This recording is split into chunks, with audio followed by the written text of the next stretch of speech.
See What I See, exclusive on Spotify. Download Anchor untuk bikin podcastmu gratis.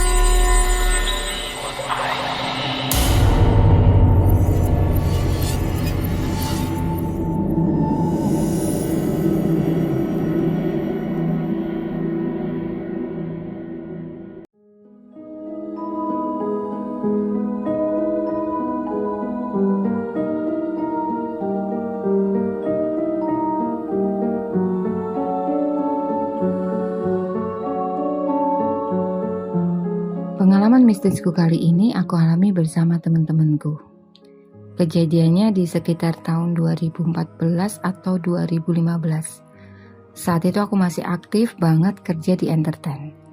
Hingga suatu hari aku dapat gathering event, tepatnya gathering tahunan sebuah brand bank yang namanya cukup terkenal sampai sekarang.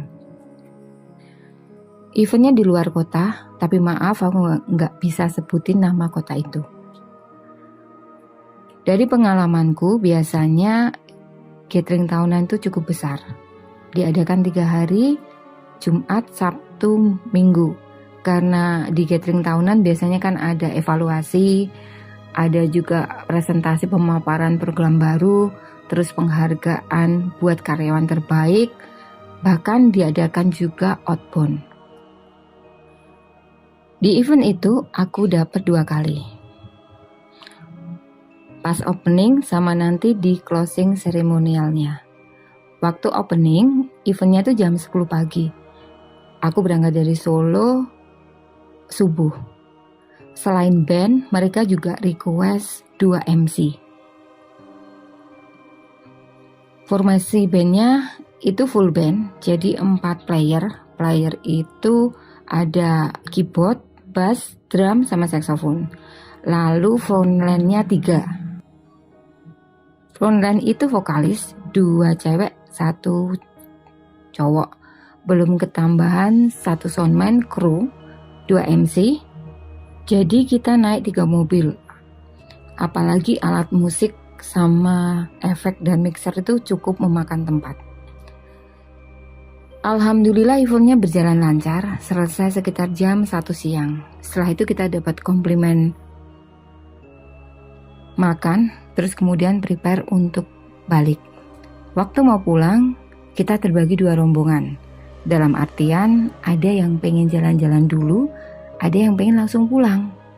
Sebenarnya aku ikut rombongan yang mau pulang, tapi salah satu talentku yang namanya Vivi, aku lumayan deket bahkan sampai sekarang. Vivi itu yang aku ceritain di nasi goreng dari masa lalu. Dia sebenarnya pengen ikut jalan-jalan, tapi kalau aku nggak ikut, dia nggak jadi. Ya, mau nggak mau aku ngalah. Terus aku ikut rombongan yang jalan-jalan. Apalagi Brenda, drummerku, ini cowok ya. Dia bilang kalau di kota itu ada destinasi wisata baru, yaitu Jembatan Gantung. Di tahun 2014-2015 memang udah ada sosial media. Yang aku maksud di sini adalah Instagram, tapi belum semeriah sekarang. Kalau sekarang kan mau cari destinasi wisata atau kuliner, istilahnya hidden gem, semua ada di sosial media. Tapi seingatku di tahun 2014-2015, durasi uploadnya aja masih 30 detik. Kalau sekarang kan 1 menit lebih. Dan sosial media bisa dijadikan company profile. Bahkan waktu kita mau menuju ke Jembatan Gantung, kita pakai aplikasi Waze karena Google Map belum seakurat sekarang. Akhirnya kita berangkat berenam, Brenda itu drum, Damai itu bass, Mas Ari keyboard, Ika, Vivi sama aku. Naik mobilnya Mas Ari. Sampai sekitar jam 4 sore lebih sedikit. Langsung menuju ke area parkir dan lumayan besar sih. Tapi masih dalam taraf pembangunan. Cuman udah ada terparkir beberapa mobil dan motor. Kemudian kita turun langsung menuju ke pintu masuk. Tapi ternyata masih ditutup. Jadi ceritanya Jembatan Gantung itu udah selesai taraf pembangunannya. cuman belum diresmikan, jadi ya belum dibuka untuk umum. Tapi kalau kita mau lihat jembatan gantung, ada jalan alternatif. Nah, setelah kita tanya, akhirnya kita dikasih tahu jalannya kemana. Ternyata itu harus melewati semacam hutan kecil. Jalanannya setapak, pohon di kiri kanannya lumayan besar. Aku nggak tahu itu jenis pohon apa ya, karena saat tertiup angin, bunganya itu berguguran, putih kecil seperti bunga wijaya kusuma, dan baunya tuh harum banget. Jarak dari area parkir menuju ke jembatan gantung kurang lebih 100 meteran. Cuman karena lumayan berkelok-kelok terasa jauh. Dan saat kita berjalan kita sempat papasan dengan beberapa pengunjung. Sampai akhirnya kita terus berjalan dan menemukan 2 warung, semacam warung kopi yang saling berhadapan. Dalam hati aku cukup ngerasa heran. Karena kalau dari area parkir, 2 warung itu nggak terlihat. Kalau mereka jualan di tempat tersembunyi, siapa yang mau beli? Batinku dalam hati. Karena bangunannya tuh udah semi permanen. Sepertinya warung itu memang udah lama berdiri di tempat itu. Dari jauh terlihat 2 warung yang saling berhadapan tadi dijaga oleh 2 orang nenek-nenek. Aku berpikir mungkin itu pemiliknya, tapi mereka punya pegawai. Tapi semakin mendekat, kok nggak ada siapapun selain 2 nenek-nenek tadi. Warung yang satunya terlihat mau prepare tutup. Lalu nenek penjaga warung yang masih buka saat melihat kita itu malah berjalan keluar dan berdiri di depan warung seperti mau menyambut kita. Aku pikir itu hal yang wajar ya. Kalau kita menemukan warung di tempat wisata, biasanya memang pembelinya itu lebih ramah. Tapi yang bikin aneh, dandanan nenek-nenek itu old school banget. Jadi pakai kebaya, kain jarik, digelung rambutnya atau disanggul. Rapi sih, tapi nggak terlalu formal. Aku jadi inget sama Mbah Putriku dulu, karena waktu dari kecil kan aku ikut Mbah Putri, jadi aku hafal kebiasaan beliau. Mbah Putriku dulu dandanannya tuh sama seperti nenek-nenek pemilik warung kopi yang aku ceritakan tadi. Jadi kalau mau pergi ke dekat-dekat rumah, Mbah Putriku dulu tuh punya rambut sambungan namanya cemoro. Jadi dandanannya tuh rambutnya asli disatuin sama cemoro, kemudian digelung atau disanggul sendiri, dikasih rajut. Rajut itu kalau sekarang harnet, masih dikasih tusuk konde. Tusuk kondenya pun juga macam-macam.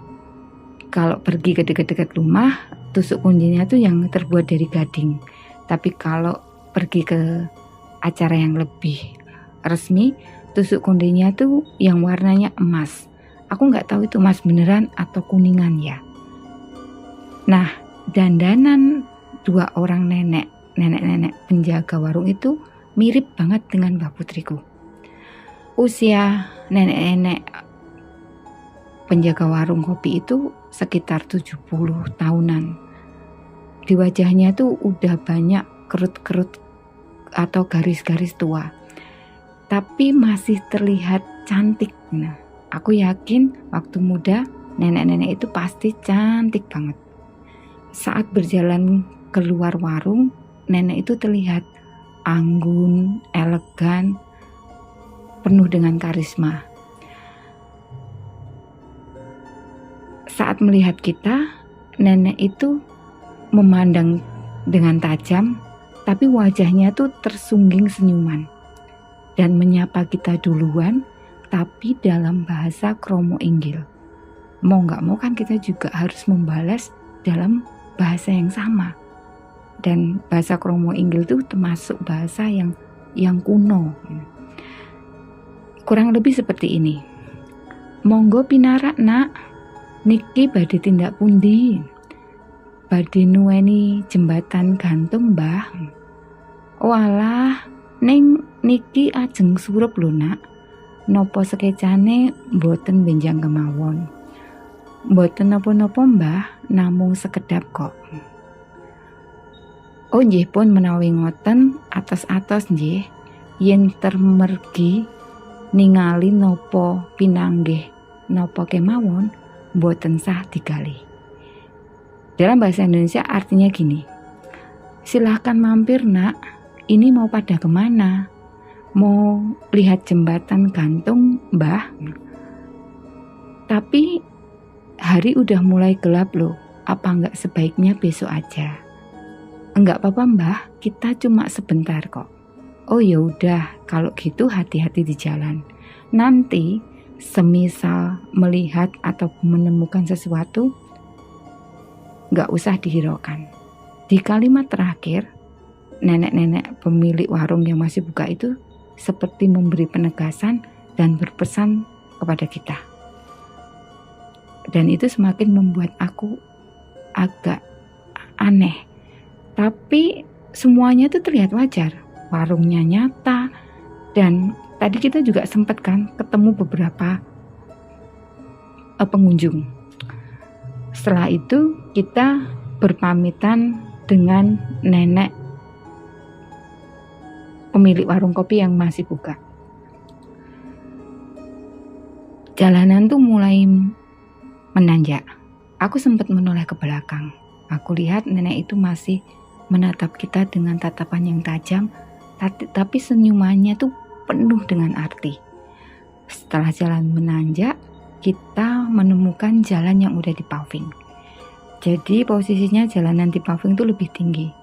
Saat kita berada di jalanan paving, kalau kita lihat ke bawah, kita bisa lihat dua warung yang saling berhadapan tadi. Dan di kanan kiri jalanan paving itu masih banyak pohon-pohon yang cukup besar. Dari jalanan yang udah dipaving, kita udah bisa lihat jembatan gantung. Menurutku nggak seberapa panjang sih, tapi lumayan kokoh. Mungkin karena masih baru ya. Saat kita berjalan, tiba-tiba dari arah kiri muncul motor. Butut banget dikendarai oleh bapak-bapak. Di belakangnya itu bawa rumput. Seperti seorang petani yang lagi cari rumput untuk makan ternak. Karena motornya butut, jadi waktu mau nanjak ke jalanan paving agak kesusahan. Dengan sigap, Brenda berinisiatif membantu bapak tersebut. Motornya tuh didorong. Setelah berterima kasih, bapak yang naik motor itu kayak basa-basi sama kita, tanya, mau ke jembatan gantung ya mas? Iya, itu udah deket. Nah, setelah itu bapak yang naik motor itu berlalu. Tapi karena motornya kan butut, jadi jalannya tuh agak pelan dan suara motornya tuh nyaring banget. Kemudian kita melanjutkan perjalanan. Dari belakang tuh tiba-tiba nyelonong segerombolan anak-anak.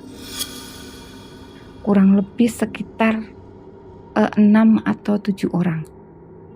Semuanya laki-laki, usia sekitar 7 tahun sampai 10 tahun.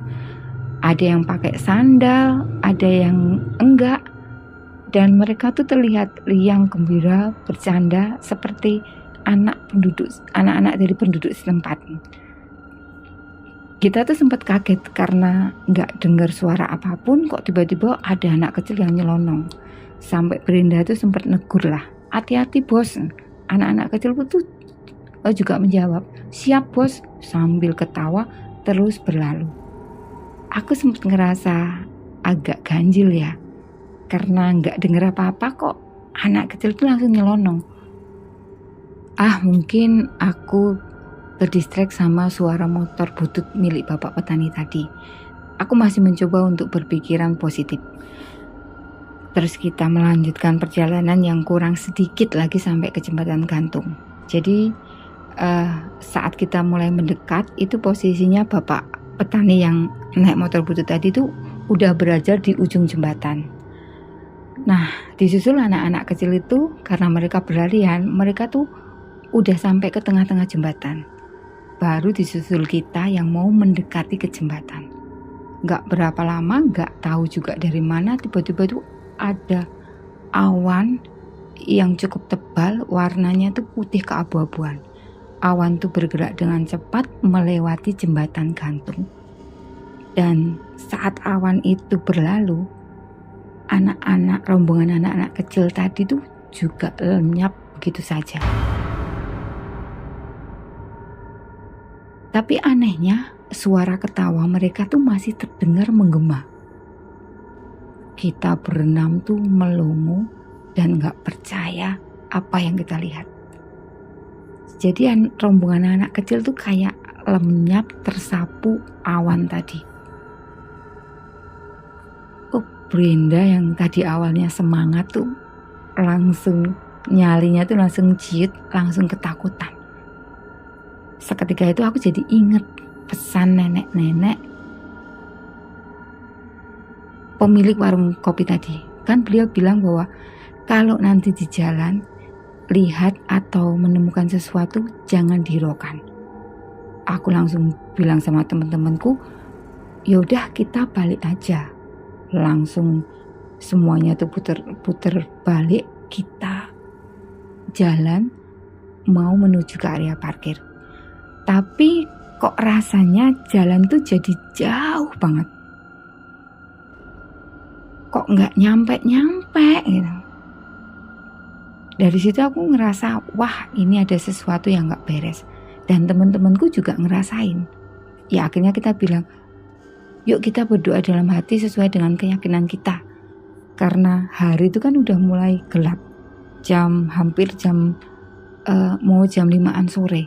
Kok gak sampai-sampai. Untungnya gak berapa lama dari arah depan muncul 2 orang bapak-bapak. Pakai rompi warna coklat, terus topinya tuh hitam. Alhamdulillah, dalam hati itu aku lega banget. Ternyata 2 bapak itu adalah petugas yang lagi patroli. Karena mereka ngelihat di area parkir masih ada mobil, terus cross check ke dalam. Wah, aku ngerasa bersyukur banget. Kemudian kita langsung jalan sama 2 bapak itu menuju ke area parkir. Waktu kita tiba di jalan Patahan dari jalan paving ke jalan alternatif, Brenda tuh mau belok, mau turun karena tadi kan kita lewat dari situ. Tapi ditegur sama 2 bapak petugas itu. Dia bilang, "Mas mau lewat mana?" "Mau lewat sini Pak, karena kita tadi lewat sini." 2 orang bapak petugas tuh mukanya langsung tegang. Gak berapa lama mereka bilang, "Di situ gak ada jalan Mas, coba dilihat." Begitu kita berenam lihat ke bawah, memang jalan pintas yang kita lewatin tadi sudah gak ada. Berganti dengan rumput, walaupun jalanannya memang agak menurun. Dan yang bikin lebih menyeramkan, 2 warung kopi yang tadi dijaga 2 orang nenek-nenek itu berganti dengan 2 batu besar. Dan dikasih pagar mengelilingi. Kita berenam tuh bingung. Tapi bapak itu 2 bapak petugas itu sepertinya tahu kalau kita lagi bingung. Terus mereka bilang, "Ya udah Mas, kita lanjutkan aja jalan." Di perjalanan itu kita semua tuh diem. Karena 2 bapak petugas itu juga terlihat ketakutan. Dan ternyata tuh dari patahan jalan paving ke alternatif itu menuju ke area parkir itu deket banget, gak nyampe 5 menit. Sampai di area parkir, 2 bapak petugas itu langsung tanya kita, "Kok tadi bisa lewat jalan situ? Siapa yang ngasih tahu?" Kita juga bilang apa adanya. Dan yang bikin kaget, 2 bapak petugas itu bercerita bahwa selama taraf pembangunan jembatan gantung, memang 2 batu besar itu sempat mau dipindahkan. Tapi gak tahu kenapa tuh selalu aja gagal. Memang sih gak memakan korban jiwa, tapi selalu saja ada kendala teknis, entah mesin traktornya mati, bahkan sampai traktornya itu juga pernah patah.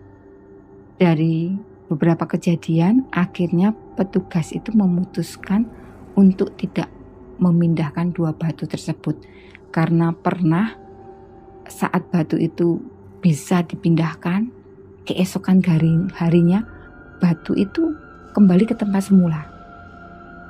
Dari situ malah dua batu itu dikasih pagar mengelilingi, biar tidak terjadi hal-hal yang nggak diinginkan karena dianggap bertuah. Ini bukan musyrik ya, karena setiap keyakinan pasti dipengaruhi oleh kultur atau kebudayaan daerah setempat, dan aku pun nggak tahu itu apa.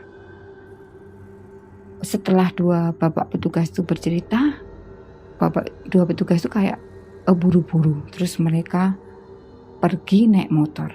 Lalu kita pun juga bergegas menuju ke mobil. Anehnya saat kita mau menghidupkan mesin mobil, itu tiba-tiba macet. Padahal mobilnya Mas Ari saat itu keluaran terbaru. Ya setengahnya tuh Mas Ari tuh pengen pamer, pengen ngajak kita jalan-jalan sama mobil barunya. Sampai kita cek air radiatornya, dibuka kap mesin, gak ada masalah apa-apa. Tapi beneran macet, gak bisa di starter. Solusi terakhir kita dorong. Untung mobilnya Mas Ari itu manual, walaupun keluaran terbaru. Coba kalau itu matic, macet udah gak bisa ngapa-ngapain. Jadi waktu turun kita berlima, Mas Ari di posisi setir. Waktu turun itu tiba-tiba angin tuh kayak berembus kenceng banget itu. Mataku tuh sampai kelilipan. Waktu gosok-gosok mata, nggak sengaja aku lihat ke arah jalan alternatif tadi. Begitu aku nengok ke sana, aku lihat dua nenek-nenek penjaga warung kopi tadi berdiri di situ. Walaupun dari jauh, aku ngelihat dua nenek itu kayak tersenyum ke arah kita, dan tangannya itu sambil melambaikan. Aku langsung bilang ke teman-temanku, dan kita berenam tuh lihat semua. Gak berapa lama mobilnya tuh langsung bisa di starter lagi. Kita buru-buru masuk ke mobil dan ngacir pulang. Untungnya di perjalanan gak ada masalah apa-apa. Tapi ya kalau setiap kita mau merencanakan jalan-jalan keluar kota bareng, kita tuh selalu ingat kejadian yang satu ini. Jadi itu cerita yang aku alami bersama teman-temanku. Ambil yang baik, buang yang buruk, dan tidak ada kekuatan yang lebih besar dari kuasa Tuhan. Terima kasih sudah mendengarkan. Tetap semangat, jaga kesehatan, dan assalamualaikum warahmatullahi wabarakatuh.